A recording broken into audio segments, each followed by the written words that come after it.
এবং আজকের পৃথিবীতে আমাদের পিছে থাকার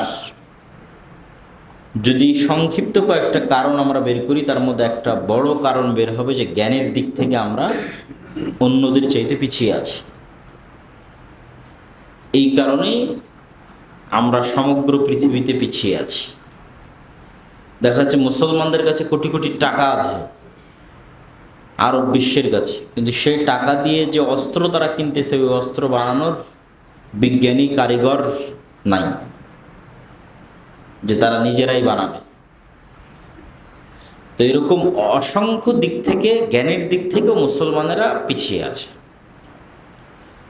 এখানে আরেকটি দুঃখজনক বিষয় হচ্ছে, ইউরোপ এবং আমেরিকা জ্ঞানকে কুক্ষিগত করেছে। বর্তমান পৃথিবীতে জ্ঞানের যুদ্ধটা খুব ভয়ঙ্কর।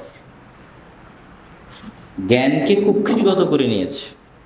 আর যখন আমাদের কাছে কর্ডোভা ছিল, বাগদাদ ছিল, তখন আমরা কখনো জ্ঞানকে কুক্ষিগত করিনি। আমরা মনে করি যে জ্ঞান আল্লাহর রহমত, আল্লাহর দয়া, সব মানুষকে বিনামূল্যে জ্ঞান দিতে হবে। এই জন্য আপনি ইসলামের ইতিহাসে কখনোই পাবেন না যে কর্ডোভায় অথবা বাগদাদে বাহিরের দেশ থেকে একটা অমুসলিমও পড়তে এসেছে, তো তাকে বলা হয়েছে তুমি প্রতি মাসে এত টাকা দাও, দিয়ে পড়ো। এরকম একটা নজির কেউ ইতিহাসের পাতা থেকে নিয়ে এসে দিবে যে মুসলমানেরা জ্ঞান দেওয়ার জন্য টাকা নিত? তখন তো ইউরোপের কাছে কোনো জ্ঞান ছিল না, অত জাহেল, মূর্খ, অজ্ঞ। তখন জ্ঞান ছিল মুসলমানদের কাছে। কিন্তু মুসলমানেরা জ্ঞানকে সাদাকায়ে জারিয়া, ফি সাবিলিল্লাহ, ফ্রি বিতরণ করেছে। আর আজকে জ্ঞান যখন কনভার্ট হয়ে ইউরোপ আর আমেরিকায় চলে গেছে, তখন ওরা জ্ঞান আর কাউকে দেয় না। চায়নার সাথে আমেরিকার দ্বন্দ্ব, রাশিয়ার দ্বন্দ্ব, এই জ্ঞানের দ্বন্দ্ব, জ্ঞানের যুদ্ধ। এই যে ভারত এবং পাকিস্তানের কিছুদিন আগে যুদ্ধ হলো, এই যুদ্ধে শরীরের শক্তির চাইতে সবচেয়ে বড় ভূমিকা রেখেছিল কিসের শক্তি? ব্রেন, জ্ঞানের শক্তি। যে চায়না তার টেকনোলজি দিয়ে হেল্প করেছে যে তুমি 300, 350, 400 কিলোমিটার দূরের বিমানকে টার্গেট করতে পারবা, সেই টেকনোলজি আমি তোমাকে দিচ্ছি। ওই বিমানের যে টেকনোলজিক্যাল সিস্টেম আছে সেটা তুমি হ্যাক করতে পারবা, ওই হ্যাকিং সিস্টেমটা আমি তোমাকে শিখিয়ে দিচ্ছি। পুরোটাই জ্ঞানের উপর হয়েছে। তো তার জ্ঞানের দিক থেকে পাকিস্তান যে সাপোর্টটা পেয়েছে সেটা ভারতের চেয়ে একটু বেশি ছিল। ব্যাস, জ্ঞানের যুদ্ধে জয় পরাজয়। তো কিন্তু আমরা মুসলমানেরা সেই জায়গায় কতটা পিছিয়ে আছি? আমাদের মধ্যে তো বই পড়ারই চর্চা নাই।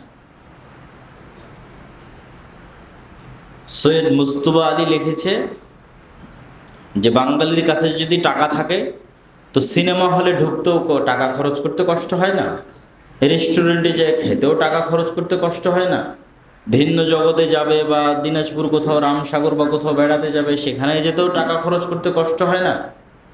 শুধু ওই টাকাটা দিয়ে বই কিনবে, এটাতে কষ্ট হয়। তখন বাঙালি অনেক কৃপণ হয়ে যায়। এটা আমাদের জাতিগত স্বভাবের মধ্যে চলে এসেছে। এই জন্য দেখবেন যে আমাদের বাপদাদারা টঙে বসে চায়ের স্টলে আড্ডা দিত, আমাদের এই জেনারেশন ফেসবুক, টিকটকে আড্ডা দিচ্ছে। যদি আমাদের দাদার জেনারেশনরাও যদি বই পড়ার অভ্যাসী হতো, তাহলে এই জেনারেশনও বই পড়ার অভ্যাসী হতো। অথচ আমাদের চাইতে টেকনোলজিতে ইংল্যান্ড কত উন্নত। আমাদের কয়জনের হাতে আইফোন আছে? ওদের তো সবার হাতে হাতে আইফোন। কিন্তু তারপরেও যদি আপনি ইংল্যান্ডের একটা ট্রেনে উঠেন, একটা বিমানে উঠেন, পার্কে যান, তো কাউকে না কাউকে দেখবেন যে হাতে বই আছে এবং বই পড়তেছে। কিন্তু বাংলাদেশে এখন পর্যন্ত ঘুরতে ফিরতে আমার চোখে পড়েনি যে কেউ বাসে, ট্রেনে, বিমানে বই পড়তেছে। কিন্তু আমি 1 বছর ইংল্যান্ডে ছিলাম, তো একটা সফর আমার বাদ যায়নি যে সফরে আমি দেখিনি যে ওরা বই পড়তেছে। তখন আমি ওদের বই পড়ার ছবিগুলো তুলে আবার আমার 2 ভাই আব্দুর রহমান, আব্দুর রহিমকে দিতাম। যে একবার এক ট্রেনে ভিড়ের মধ্যে, আমরা খুব ওই ভিড় ট্রেনে, তো দেখি ভিড়ের মধ্যে দাঁড়িয়েও বই পড়তেছে। তো ওইটারও একটা ছবি আমি উঠাইছিলাম। ছবিটা উঠে আব্দুর রহমান আর আব্দুর রহিমকে দিয়েছিলাম যে দেখো, ভিড়ের মধ্যেও বই পড়তেছে, এবং অমুসলিম, কাফের, কিন্তু বই পড়তেছে। আর যেখানে আমাদের কোরআনের আয়াতই শুরু হয়েছে ইকরা বিসমি রাব্বিকাল্লাযী খালাক, যেখানে আমাদের প্রতিপালক আমাদের পড়ার কথা বলছে। আমাদের কোরআন জ্ঞানের উপর দাঁড়িয়ে আছে, পড়ার উপর দাঁড়িয়ে আছে। হাদিস জ্ঞান এবং পড়ার উপর দাঁড়িয়ে আছে। সেখানে আমাদের জেনারেশনের অবস্থা দেখেন, যে কারোর মধ্যে ন্যূনতম পড়া এবং জ্ঞান অর্জনের চাহিদা এবং আগ্রহ আছে কিনা। এবং এইটাই যখন আপনি আরো বড় পিকচার দেখতে যাবেন, আরো বড় ছবি যখন দেখতে যাবেন, সেটা কি? সেটা হচ্ছে দেখবেন যখন ফুটবল বিশ্বকাপ হয়, ক্রিকেট বিশ্বকাপ হয়, তখন দেখবেন ঢাকা বিশ্ববিদ্যালয়ের মতো একটা জ্ঞানের কেন্দ্রে বিশাল বড় বড় প্রজেক্টর লাগিয়ে হাজার হাজার জ্ঞান অন্বেষণকারী ছাত্র তাদের সময়কে নষ্ট করে ফুটবল দেখতেছে। সেম ওই টাইমেই, সেম ওই সময়েই আপনি এরকম একটা দৃশ্য দেখাবেন অক্সফোর্ড বিশ্ববিদ্যালয়ে, ক্যামব্রিজের, আমেরিকার হার্ভার্ডের। আর আমি যে বিশ্ববিদ্যালয়ে পড়তাম তখনও বিশ্বকাপ চলতেছিল বাংলাদেশের ডান্ডি ইউনিভার্সিটিতে। তো ফেসবুক খুললেই দেখা যেত যে বাংলাদেশের ঢাকা বিশ্ববিদ্যালয়ে হাজার হাজার ছাত্র একত্রিত হয়ে সময় নষ্ট করে খেলা দেখতেছে। আর ডান্ডি ইউনিভার্সিটি যখন আমি ঢুকতাম তখন ওদের হাতে সময় নাই, এত ব্যস্ত, পড়া, জ্ঞান, গবেষণা, এত ব্যস্ত, কোথায় সময়? এরকম আয়োজন তো বহু দূরের কথা। তো এরকম একটা পিকচার আপনি অক্সফোর্ড ইউনিভার্সিটিতেও পাবেন না, হার্ভার্ড ক্যামব্রিজেও পাবেন। এটাই হচ্ছে আমাদের জাতিগত যে পার্থক্যটা, এটা তৈরি করে দেয় যে আমরা আসলে কোন জায়গায় আছি জাতিগতভাবে।